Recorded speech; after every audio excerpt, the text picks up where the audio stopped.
Dear students, मैं मनोज कुमार सिंह, प्रवक्ता भवती डायट सोनभद्र। आप लोग डीएलएड द्वितीय वर्ष के लिए द्वितीय सेमेस्टर के लिए विज्ञान विषय से संबंधित एक नया टॉपिक लेकर आया हूँ। जैसा कि आपको पिछले अध्याय में बताया जा चुका था सौर ऊर्जा के बारे में, उसके आगे अब जो है बहुत सारी ऊर्जाएं अभी आपको बतानी है, जैसे पवन ऊर्जा है, नाभिकीय ऊर्जा है, ज्वार भाटा से प्राप्त ऊर्जा है। तो इन्हीं में से एक नए टॉपिक पवन ऊर्जा पर हम लोग आज चर्चा करेंगे। अब ये पवन ऊर्जा क्या होती है, इसे हम ध्यान से समझते हैं। जैसा कि आपको मालूम है कि हवा में भी कुछ शक्ति होती है। इसी शक्ति का मापन करने के लिए पवन ऊर्जा का उपयोग किया जाता है, जिसका विभिन्न कार्यों में उपयोग होता है। इस ऊर्जा से हमें बहुत सारे लाभ भी होते हैं, जिस पर हम अभी चर्चा करने जा रहे हैं। बहती वायु से उत्पन्न की गई ऊर्जा को पवन ऊर्जा कहते हैं। वायु एक नवीनीकरणीय ऊर्जा स्रोत है। पवन ऊर्जा बनाने के लिए हवादार जगहों पर पवन चक्कियों को लगाया जाता है, जो कि आप देखे होंगे, बहुत बड़े बड़े जो है पंखे होते हैं, जिनके द्वारा वायु की गतिज ऊर्जा को, मतलब बहती हुई जो हवा है उसकी गति ऊर्जा को यांत्रिक ऊर्जा में बदला जाता है। इस यांत्रिक ऊर्जा को जनरेटर की मदद से विद्युत ऊर्जा में परिवर्तित किया जा सकता है। पवन ऊर्जा का आशय वायु से गति ऊर्जा को लेकर उसे उपयोगी यांत्रिक अथवा विद्युत ऊर्जा में परिवर्तित करना है। इसका उपयोग पहली बार स्कॉटलैंड में जुलाई 1887 में किया गया, जिसमें विद्युत बनाया गया। इसके बाद इसका उपयोग वहीं की एक कंपनी ने 1888 से 1900 तक किया। तब इसे डायनमो के द्वारा विद्युत बनाने के लिए उपयोग किया जाता था, लेकिन यह केवल कुछ ऊर्जा बनाने में ही कार्य आता था। इसके उपरांत इसे और भी बड़ा बनाया गया। इससे बैटरी को आवेशित कर बाद में उपयोग के लिए बनाया गया, जिससे रात में इसका उपयोग किया जा सके, और विद्युत की अन्य विधि से इसमें लागत कम लगने के कारण इसका उपयोग किया जाने लगा। परंतु इसका उपयोग कुछ कम ऊर्जा बनाने के लिए ही किया जा सकता था, इसलिए उस समय एक निश्चित जगह के लिए इसका उपयोग किया जा रहा था। वायु का ऊर्जा उत्पादन करने हेतु उपयोग करने में न तो किसी प्रकार के प्रदूषण की समस्या या अम्लीय वर्षा की समस्या या खानों के अपवाह या विषाक्त प्रदूषक पदार्थों जैसे कोई समस्या, और न ही इसके कारण हेक्टेरों बैक्टीरिया तथा फैली भूमि क्षतिग्रस्त होती है। वास्तव में मानव की पर्यावरणीय आवश्यकताओं कार्बन डाइऑक्साइड के उत्सर्जन को कम करने के लिए उपलब्ध कुछ तकनीकी विकल्पों में पवन ऊर्जा भी एक है। चूँकि इसमें गैसीय प्रदूषकों के उत्सर्जन जैसी कोई समस्या नहीं है, जो कि ग्रीन हाउस प्रभाव को उत्पन्न करके पर्यावरणीय समस्याओं को बढ़ाए। अतः विद्युत ऊर्जा हेतु पवन ऊर्जा ही सबसे अधिक स्वीकृत स्रोतों में से एक है। यह नवीकरण योग्य ऊर्जा ही विश्वव्यापी उष्णता तथा अम्लीय वर्षा से संघर्ष करती है। पवन अथवा वायु सुगमता से उपलब्ध है तथा कभी न समाप्त होने वाली है, जबकि जीवाश्मी ईंधन सीमित है। हालांकि और अधिक जीवाश्मी ईंधनों की खोज की दिशा में लगातार प्रयास चल रहा है, परंतु विश्व के औद्योगिक तथा विकासशील देशों की निरंतर बढ़ती ईंधन की आवश्यकता निश्चित रूप से भविष्य में उच्च श्रेणी के ईंधन स्रोतों को समाप्त कर देगी। इस समस्या से निपटने के लिए पवन ऊर्जा ही एकमात्र संभावित विकल्प है, जो कि नवीनीकृत भी रहता है। सूर्य की विकृत ऊर्जा से पवन ऊर्जा सतत रूप से नवीनीकृत होती रहती है। और इसका दोहन सरलतापूर्वक किया जा सकता है।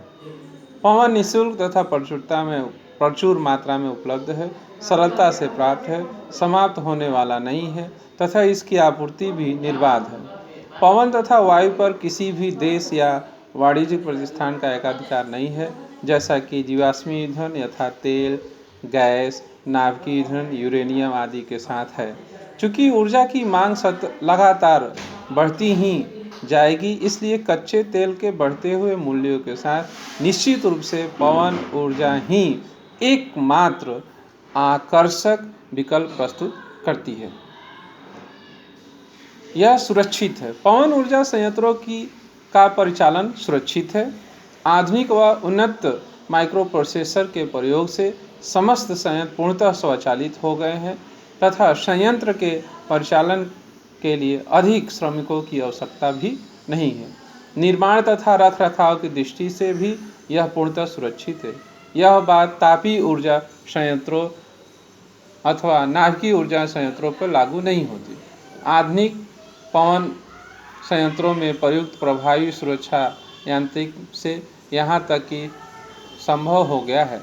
इन्हें सार्वजनिक स्थलों पर भी थोड़ी सी क्षति अथवा बिना किसी क्षति के स्थापित किया जा सकता है। पवन ऊर्जा से हम कई प्रकार के और भी प्रयोग कर सकते हैं। इस की सहायता से विभिन्न प्रकार के यंत्र भी चलाए जाते हैं, जैसे पवन चक्की।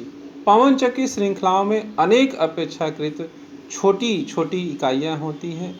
इन्हें सरलता और शीघ्रता से समूहों में बनाया जा सकता है, जिसके परिणाम स्वरूप इसकी योजना बनाने में लचीलापन आ जाता है।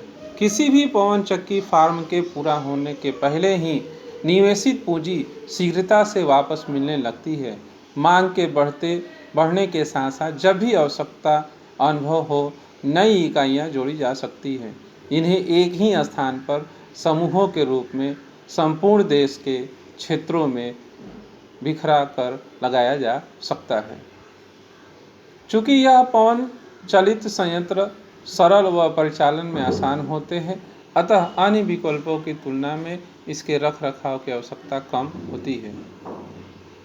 चूँकि वायु बिना मूल्य उपलब्ध है, इसलिए इसमें ईंधन के मूल्यों में वृद्धि के साथ मुद्रास्फीति का कोई भी जोखिम नहीं है। इस प्रकार पवन ऊर्जा धन तथा ईंधन दोनों ही रूपों में बचत करती है। अतः पवन ऊर्जा मूल्य प्रभावी है। आज विश्व के कई क्षेत्रों में जहां वायु के स्रोत केंद्रित है, वहां पवन ऊर्जा तेल चालित तथा नाभिकीय शक्ति उत्पादित विद्युत को कड़ी चुनौती दे रही, क्योंकि परंपरागत ऊर्जा स्रोतों के विकास की लागत जहां दिन प्रतिदिन बढ़ रही है, वहीं पवन ऊर्जा की लागत तीव्रता से गिर रही है। वायु चालित टर्बाइनों की दिनों दिन बढ़ती हुई विश्वसनीयता से यह सिद्ध हो रहा है कि निकट भविष्य में अधिक से अधिक क्षेत्रों में के अन्य रूपों में अपेक्षा पवन ऊर्जा को सबसे कम व्यय वाले आकर्षक विकल्प के रूप में अपनाएंगे। पवन ऊर्जा में बस इतना ही था। अब एक नए टॉपिक ज्वार भाटा पर चर्चा करते हैं। हम सभी जानते हैं कि पृथ्वी अपनी धुरी पर घूमते हुए सूर्य के चक्कर लगाती रहती है। इसी तरह चंद्रमा भी पृथ्वी के चक्कर लगाती है। चंद्रमा जब भी पृथ्वी के निकट आता है, पृथ्वी को अपने गुरुत्वाकर्षण बल से अपनी ओर खींचता है।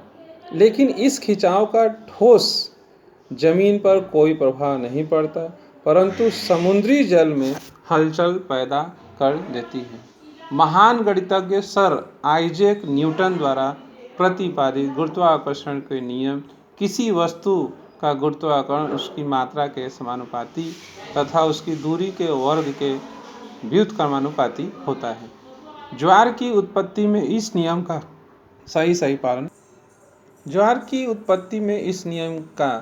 सही पालन होता है। धरती पर स्थित सागरों महासागरों के जल स्तर का सामान्य स्तर से ऊपर उठना ज्वार तथा नीचे गिरना भाटा कहलाता है। ज्वार भाटा की घटना केवल सागर पर ही लागू नहीं होता, बल्कि उन सभी चीज़ों पर लागू होती है जिन पर समय एवं स्थान के साथ परिवर्तनशील गुरुत्व बल लगता है, जैसे ठोस जमीन पर भी। चंद्रमा एवं सूर्य की आकर्षण शक्तियों के कारण सागरी जल के ऊपर उठने तथा गिरने को ज्वार भाटा कहते हैं। सागरी जल के ऊपर उठकर आगे बढ़ने को ज्वार मीन्स टाइड तथा सागरी जल को नीचे गिरकर पीछे लौटने को भाटा इब कहते हैं। पृथ्वी, चंद्रमा और सूर्य की पारस्परिक गुरुत्वाकर्षण शक्ति की क्रियाशीलता ही ज्वार भाटा की उत्पत्ति का प्रमुख कारण है। अब ज्वार भाटा क्यों उत्पन्न होता है? पृथ्वी, चंद्रमा और सूर्य की पारस्परिक गुरुत्वाकर्षण शक्ति की क्रियाशीलता ही ज्वार भाटा की उत्पत्ति का प्रमुख कारण है। चंद्रमा का ज्वार उत्पादक बल सूर्य की अपेक्षा दोगुना होता है, क्योंकि यह सूर्य की तुलना में पृथ्वी के अधिक निकट है। अमावस्या और पूर्णिमा के दिन चंद्रमा और सूर्य एवं पृथ्वी एक सीध में होते हैं तो उच्च ज्वार उत्पन्न होता है। दोनों पक्षों की सप्तमी या अष्टमी को सूर्य और चंद्रमा पृथ्वी के केंद्र पर समकोण बनाते हैं। इस स्थिति में सूर्य और चंद्रमा के आकर्षण बल एक दूसरे को संतुलित करने के प्रयास में प्रभावहीन हो जाते हैं तो निम्न ज्वार उत्पन्न होता है। पृथ्वी पर प्रत्येक स्थान पर प्रतिदिन 12 घंटे 26 मिनट के बाद ज्वार तथा ज्वार के 6 घंटा 13 मिनट के बाद भाटा आता है। ज्वार प्रतिदिन 2 बार आता है, एक बार चंद्रमा के आकर्षण से और दूसरी बार पृथ्वी के अपकेंद्री बल के कारण। अपकेंद्री मतलब बाहर की ओर लगने वाला बल। लेकिन इंग्लैंड के दक्षिणी तट पर स्थित साउथैम्पटन में ज्वार प्रतिदिन 4 बार आते हैं। अब है मानव जीवन के लिए ज्वार भाटा कैसे महत्वपूर्ण है। प्रत्येक प्राकृतिक घटना मानव जीवन के लिए प्रासंगिक है और जीवित प्राणियों पर अपना प्रभाव डालती है। इसी संदर्भ में ज्वार के महत्व पर चर्चा की गई। जैसे नंबर 1 है मत्स्य पालन। ज्वार समुद्री जीवन जैसे समुद्री पौधों और मछलियों की प्रजनन गतिविधि को भी प्रभावित करती है। नंबर 2 है ज्वार पूर्ण खाद्य क्षेत्र। ज्वार भाटा की नियमितता के कारण ज्वारीय क्षेत्र के समुद्री जीव जैसे केकड़े, मसल, घोंघे, समुद्री शैवाल आदि की संख्या संतुलित रहती है। अगर ज्वार भाटा नियमित न हो तो इनकी संख्या कम ये विलुप्त हो सकते हैं। मौसम। ज्वार भाटा के नियमितता के कारण समुद्री जलवायु समुद्री जल के जीवन के रहने योग्य बनती है और पृथ्वी के तापमान को संतुलित करती है। ज्वार ऊर्जा।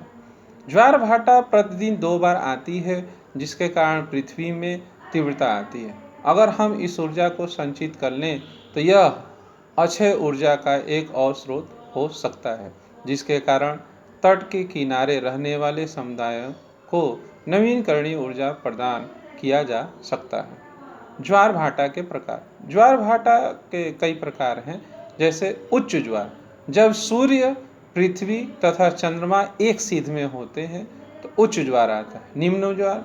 जब सूर्य, पृथ्वी तथा चंद्रमा समकोणिक अवस्था में होते हैं तो निम्न ज्वार आता है। इस प्रकार आज के लिए इतना ही टॉपिक उपस्थित लेके हुआ हूँ। अगर आपको ये अच्छा लगता है तो आप इसे लाइक या कमेंट्स कर सकते हैं। अगर कुछ आपका प्रश्न उत्तर हो तो आप कमेंट्स बॉक्स में डालकर पूछ सकते हैं। चलिए, ओके, धन्यवाद, थैंक यू।